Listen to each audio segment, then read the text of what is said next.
शाम के करीबन 5 बज रहे हैं, नाश्ता बनाने का टाइम हो रहा है। अभी बाल धुल के आई हूँ इसलिए बाल गीले लग रहे हैं।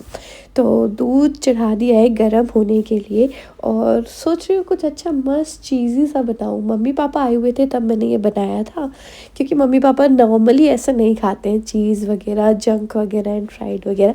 वो नॉर्मल अपना लौकी की सब्ज़ी, कद्दू की सब्ज़ी, दाल रोटी यही सब खाते हैं।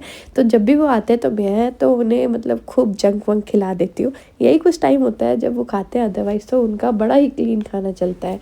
तो मैंने सोचा चलो उनके लिए कुछ अच्छा बनाती हूँ। तो यहाँ पर सबसे पहले तो वेजिटेबल्स चॉप कर रही हूँ। उसके लिए मैंने शिमला मिर्च ले ली है, प्याज ले लिया है, धनिया पत्ती ले लिया। आप अपने मनपसंद कॉर्न्स भी ले सकते हैं, वो भी बहुत अच्छे लगेंगे। और सब चीज़ों को हमें बिल्कुल छोटा छोटा चॉप कर लेना है, क्योंकि यही chop vegetables as a filling हम यूज़ करेंगे। और फिलिंग में अगर बड़े बड़े वेजिटेबल्स होंगी तो वो बिल्कुल अच्छी नहीं लगती है। हरी मिर्च अब अगर आप खाते हैं तो आप ज़रूर डाल सकते हैं, मैंने नहीं डाला है क्योंकि ईशू को भी खाना है। और हरी मिर्च डाल दो तो ईशू तो भाई नहीं खा पाता है, फिर वो सॉस ज़्यादा लगाता है उस कारण से मैंने फिर हरी मिर्च नहीं डालती हूँ। चलिए, वेजिटेबल्स चॉप हो गई हैं, इसको रखते हैं साइड में। अब एक बाउल ले लिया है मैंने और यहाँ पर मैं ले रही हूँ मोज़रेला चीज़। और मोज़रेला चीज़ के साथ साथ थोड़ा सा प्रोसेस चीज़ भी ले रही हूँ। इस चीज़ से टेस्ट आ जाता है और मोज़रेला चीज़ से वो ऊजिंग वाला जो चीज़ी इफ़ेक्ट आता है ना, वो जो चीज़ स्ट्रेच होता है, चीज़ पुल होता है, वो दिख जाता है, तो सेटिस्फेक्शन हो जाता है ना। तो यहाँ पर चीज़ हमने ले लिया है बहुत सारा, क्योंकि बहुत सारा इसलिए है क्योंकि ये एज अ फिलिंग होने वाला है, एक बेस होने वाला है, तो थोड़ा ज़्यादा लगेगा। टेस्ट के लिए इसमें हमने डाला है black pepper powder, red chilli flakes और नमक स्वाद अनुसार। नमक थोड़ा सोच समझ के डालिएगा क्योंकि चीज़ में ऑलरेडी नमक है, ठीक है। अब ये अच्छी तरीके से मिक्स करेंगे। मिक्स करने के लिए मैं फ़ोर्क का इस्तेमाल कर रही हूँ ताकि ये जो हमारी फिलिंग है एक दूसरे से चिपके ना, मतलब चीज़ एक दूसरे से चिपके ना। अगर हाथ लगेगा, गर्माहट जाएगी ना तो चिपकने लगता है। चलिए इसको रखते हैं साइड में। अब एक, क्योंकि बाउल छोटा पड़ गया, अगर बड़ा होता तो इसी में आगे का काम हो जाता, तो मैंने एक अलग से प्लेट ले ली है, उसमें मैंने ये सारी वेजिटेबल्स डाल दी हैं। प्याज ले लिया है, शिमला मिर्च ले लिया है, धनिया पत्ती ले ली है।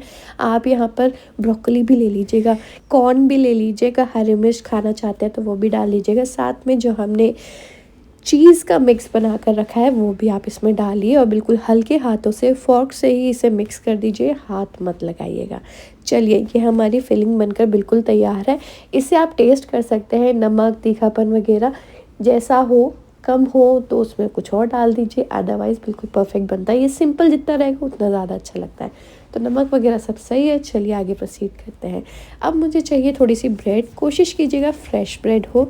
और एक हैक बताऊँ, क्योंकि इसके लिए हमें बिल्कुल फ्रेश एंड सॉफ्ट ब्रेड चाहिए। और अगर आपके पास थोड़ी सी रखी हुई ब्रेड है ना, तो आप क्या कर सकते हैं, माइक्रोवेव कर दीजिए 20 सेकंड के लिए। उतने में ही जो ब्रेड है वो बिल्कुल सॉफ्ट हो जाती है। ब्रेड की जो साइड्स है उसे हम अलग कर लेंगे। इसका हम ब्रेड क्रम्स बनाएंगे, फेंकेंगे नहीं, तो इसी रेसिपी में ये सारी चीज़ें यूज़ हो जाएंगी। तो चलिए एक ग्राइंडिंग जार ले लेते हैं और जितने भी ये ब्रेड साइड्स निकले हैं सारे उसमें डालेंगे, उसका पाउडर बनाएंगे और ये हमारा ब्रेड क्रम्स तैयार हो जाएंगे। ब्रेड क्रम्स तैयार हो गए हैं, बाउल में निकाल लिया। अब चाहे तो आप इसमें थोड़ा सा नमक और डाल सकते हैं और ब्लैक पेपर पाउडर डाल सकते हैं अगर आपको और ज़्यादा चटपटे पसंद है। मैं इसमें कुछ भी ऐड ऑन नहीं कर रही हूँ। अब हमें एक स्लरी बनानी है। स्लरी बनाने के लिए यहाँ पर मैं मैदा ले रही हूँ, करीबन 3 चम्मच मैदा ले लीजिएगा। और इसमें हम थोड़ा नमक डालेंगे, साथ में आप चाहे तो रेड चिली फ्लेक्स भी डाल सकते हैं और पानी डाल के इसका हमें घोल तैयार करना है।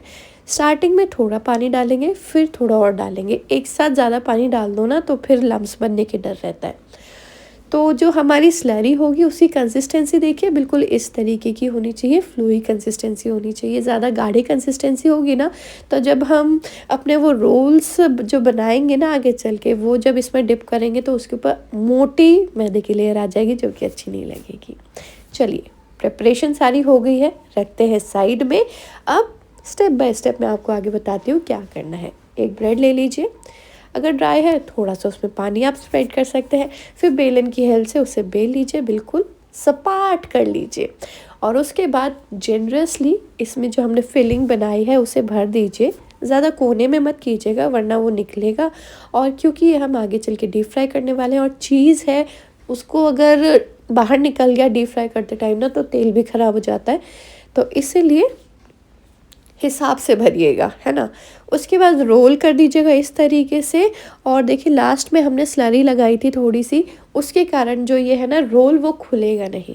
और एक बार ही रोल बन जाए तो उसे स्लरी में अच्छी तरीके से डिप कीजिए और फिर उसे हम ब्रेड क्रम्ब से कोट कर देंगे। अच्छी तरीके से ब्रेड क्रम्ब से कोट कीजिए, कहीं भी खुला नहीं रहना चाहिए। जो साइड्स है ना उसे भी ब्रेड क्रम्ब से सील कर दीजिए ताकि चीज़ बाहर ना निकल पाए फ्राइंग के टाइम पे। ये देखिए बिल्कुल बढ़िया तरीके से हमने हमारा ये रोल कोट कर लिया है, इवनली कोट भी हो गया है, बढ़िया दिख रहा है ना जी। चलिए इसको रखते हैं साइड में। इसी तरीके से हम हमारे सारे ही रोल्स बनाकर तैयार कर लेंगे। अगर आपके घर कोई गेस्ट आने वाले हो और उनको आप ये बनाकर खिलाना चाहते हैं तो रोल्स बनाकर रख लीजिए पहले ही, और फिर आप इसे फ्रिज में रख सकते हैं। और फिर जब गेस्ट आए बस फ्रिज से निकालिए और उन्हें डीप फ्राई कीजिए और सर्व कीजिए। ये जो अभी तक की प्रोसेस है उसे आप गेस्ट के आने से पहले कर सकते हैं, प्री प्रिपेयर करके रख सकते हैं आप अपने ये रोल्स। और क्योंकि ठंड है, रोल्स है साथ में, उसके साथ में गर्मा गर्म अदरक वाली चाय तो बनती ही बनती है। तो यहाँ पर मैंने अदरक नहीं भाई, अदरक वाली चाय बनने के लिए रख दी है। तो ढेर सारी अदरक डालती हूँ मैं, तो मुझे तो बहुत सारी अदरक वाली चाय पसंद है। सबका अपना अपना स्वाद होता है, हल्की मीठी और ढेर सारी अदरक। यहाँ पर मैं ऑडी यूनि रैप्स का यूज़ कर रही हूँ क्योंकि ना मैं सोच रही थी कि हो सकता है कि तुरंत ना खाए तो मुझे रखना पड़ेगा, तो इसलिए मैं ऑडी यूनि रैप्स रख रही हूँ ताकि ये हमारे सौगी नहीं होंगे काफ़ी देर तक। अब तेल गरम हो गया है तो इसमें हम हमारे ये रैप्स को फ्राई कर लेंगे। गैस की फ्लेम ज़्यादा हाई नहीं रखेंगे, ज़्यादा हाई रखने से ना एकदम से बिल्कुल ब्राउन हो जाते हैं, और ये थोड़ा गोल्डन ब्राउन होंगे ना कलर में तो देखने में ज़्यादा अच्छे लगेंगे। स्टार्टिंग के तो हमेशा ही डार्क ब्राउन हो जाते हैं, उसके बाद फिर हमें आइडिया लग जाता है नहीं यार अब ज़्यादा है, फ्लेम थोड़ा सा कम कर दो। तो देखो सेकेंड बैच वाले बिल्कुल वैसे ही सिके जैसे हमें चाहिए, गोल्डन ब्राउन, सुंदर दिख रहे हैं ना। एक चीज़ का आपको और ध्यान रखना है, ये रोल्स जब आप सेके, क्योंकि ये ब्रेड के हैं ना, तो बिल्कुल धीमी आंच पे भी मत सेकिएगा, अदरवाइज़ काफ़ी ज़्यादा तेल पी लेते हैं। तो आपको मीडियम टू हाई रख के सेकना है ये रोल्स को, और एंड्स ज़रूर सील कर लीजिएगा, ये ज़रूर ध्यान रखिएगा। यहाँ पर मैंने ये सारे ही चीज़ रोल्स सेक लिए हैं। बाय द वे क्या नाम रखोगे आप इस डिश का? मैंने तो झटपट से ये चीज़ रोल ही सोच लिया, मुझे इजी सा लग रहा है, सही भी है ना। चलिए रोल्स हमारे ऑलमोस्ट सिक गए हैं, गर्मा गर्म चाय को भी कप्स में डाल देते हैं और इन्जॉय करेंगे विद होल फैमिली। और एक रोल को मैं आपको कट करके दिखाती हूँ कि अंदर चीज़ पुल भाई कैसा आ रहा है। सिका तो बहुत बढ़िया है, अच्छा क्रिस्पी भी है, और ये देखो मैंने तोड़ा है तो अंदर चीज़ है। ये ज़्यादा ओवर भी नहीं है लेकिन हाँ मस्त मॉडरेट अमाउंट ऑफ है। तो चलिए जी एंजॉय करते हैं विद फैमिली। और ना मैंने ये कोशिश की आप लोगों के लिए एक शॉट लूँ, मुझे तो कुछ मिला ही नहीं शॉट में।